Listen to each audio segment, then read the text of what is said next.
चलिए आज एक बहुत ही जरूरी सवाल पर बात करते हैं। क्या गन्ने की खेती से किसानों की आमदनी सच में दोगुनी हो सकती है?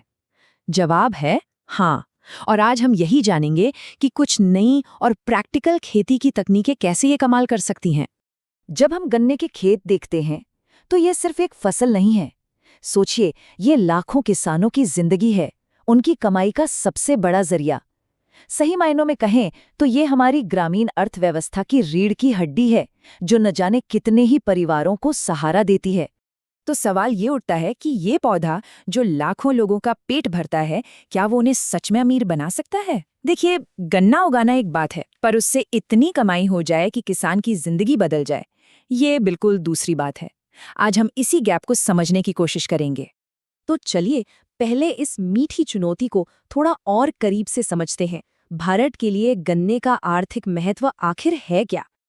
अच्छा, गन्ने का साइंटिफिक नाम तो है सैक्चारम ऑफिसिनियरम, लेकिन ये सिर्फ एक पौधा नहीं है। जरा सोचिए, ये भारत में टेक्सटाइल इंडस्ट्री के ठीक बाद दूसरा सबसे बड़ा एग्रो बेस्ड उद्योग है। मतलब इसका इकोनॉमी पर असर कितना ज्यादा बड़ा है। और मजे की बात यह है कि गन्ने का मतलब सिर्फ चीनी ही नहीं है। अरे, इससे तो बहुत कुछ बनता है। जो खोई यानी बगैस बचता है, उससे ईंधन और कागज बनता है। शीरा, जिसे मोलासिस कहते हैं, उससे एथेनॉल बनता है। और तो और चीनी मिलें खुद बिजली भी पैदा करती हैं। मतलब ये एक मल्टीपर्पस फसल है। लेकिन कहानी में एक पेंच है। गन्ना इतना जरूरी तो है, पर इसकी खेती बहुत महंगी है और कई बार जितनी पैदावार की उम्मीद होती है उतनी हो नहीं पाती। यहीं से किसानों के लिए असली आर्थिक चुनौती शुरू होती है। तो पूरे भारत का अगर एवरेज निकालें तो 1 हेक्टेयर में करीब 71 टन गन्ना उगता है। अब ये आंकड़ा जरूरी है क्योंकि इसी से हम कमाई का अंदाजा लगाते हैं, पर ध्यान रहे ये सिर्फ एक औसत है। इसका मतलब ये हुआ कि कुछ किसान इससे कहीं ज्यादा उगाते हैं तो कुछ को इससे बहुत कम मिलता है। अब जरा इस टेबल को देखिए। ये किसानों पर जो आर्थिक दबाव है उसे साफ साफ दिखाती है। मिसाल के तौर पर उत्तर प्रदेश को लेते हैं। वहां 1 हेक्टेयर पर खर्चा आता है करीब 1,65,000 रुपए और पैदावार होती है 8.5 टन। अब यह राष्ट्रीय औसत से तो बेहतर है, लेकिन इतनी ज्यादा लागत के बाद ये जो लागत और कमाई का फासला है ना, यही सबसे बड़ी मुश्किल है। तो फिर इसका हल क्या है? चलिए पहले समाधान की बात करते हैं, और वो है बेहतर किस्में चुनना, यानी जेनेटिक इम्प्रूवमेंट। देखिए, सीधा सा हिसाब है, हर गन्ना एक जैसा नहीं होता। अब वो जमाना गया जब कोई भी एक किस्म हर जगह लगा दी। अब जरूरत है स्मार्ट बीजों की, ऐसी किस्में जो ज्यादा पैदावार दें, मौसम की मार झेल सकें और सबसे जरूरी, उस खास इलाके के लिए बनी हों। भारत इतना बड़ा देश है, यहाँ का मौसम, मिट्टी सब अलग अलग है।